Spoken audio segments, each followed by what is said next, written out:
बताया गया था कि घर के अंदर पितृ दोष है, लेकिन जब मैंने चेक किया तो मुझे साफ साफ जिन का पता लगा। अब मैं पूरा केस आप लोगों को बताता हूँ एक्चुअल में हुआ क्या था। 10:30 पौने 11 रात का टाइम था और मैं अपना खाना खाकर अपना थोड़ा सा फ्री हुआ था, तो मुझे अचानक से किसी का नंबर से कॉल आया बकायदा। ठीक है, तो मैंने उस कॉल को पहले तो अटेंड नहीं किया, लेकिन जब वो कॉल 2-3 बार आया तो मैंने वीडियो कॉल उसकी अटेंड की। तो लेडीज ने मुझसे कहा कि भैया मुझे आपसे एक बार वीडियो कॉल पे बात करनी है। तो मैंने कहा कि नहीं, अभी ये रात को कौन सा टाइम है, मैं पूरा दिन काम करता हूँ, तो मैं रात को आपसे बात नहीं कर सकता।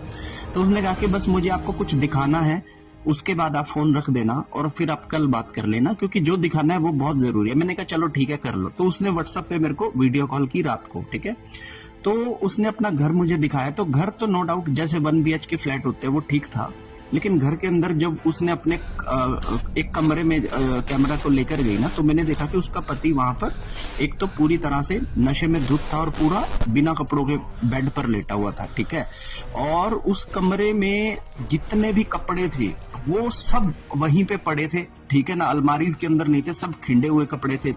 खाने के बाद जो लेस कुरकुरे के पैकेट होते हैं वो वहां पे पड़े थे। शराब पीने के बाद जो बियर के कैन और वो कांच की बोतल्स होती हैं वो सब वहां खिंडी पड़ी थी। इवन कंडीशन ऐसी थी कि जो चीज खाने की नीचे गिरी थी वो पोछा भी नहीं लगा था, वो वैसा ही जम गया। 10-15 दिन से पपड़ी बन गई थी। जो खाने की सब्जी गिरी तो वो गिरी रह गई और अब वो पपड़ी बन गई। ठीक है ना, और कमरे के अंदर जैसे वो गई तो वो भंबट से पूरे ऐसे घूम रहे थे कमरे के अंदर।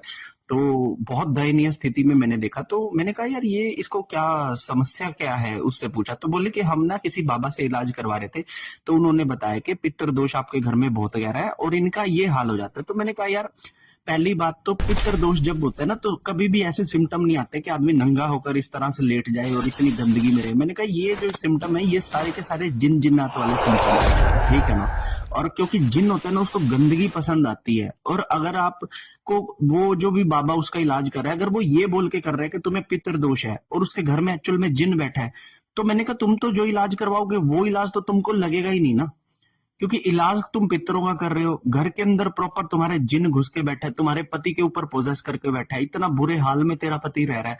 तो ये चीज तू उससे पूछना कि इसकी हालत में सुधार क्यों नहीं आ रहा।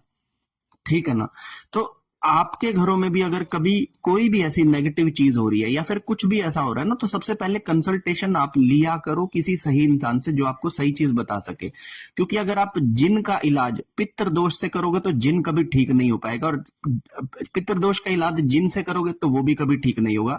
तो पहले पहचान करनी पड़ती है कि समस्या क्या है, उसके बाद उस तरीके से ही उसका उतारा या फिर इलाज किया जाए, तभी सामने वाले को आराम मिलेगा। हर हर महादेव।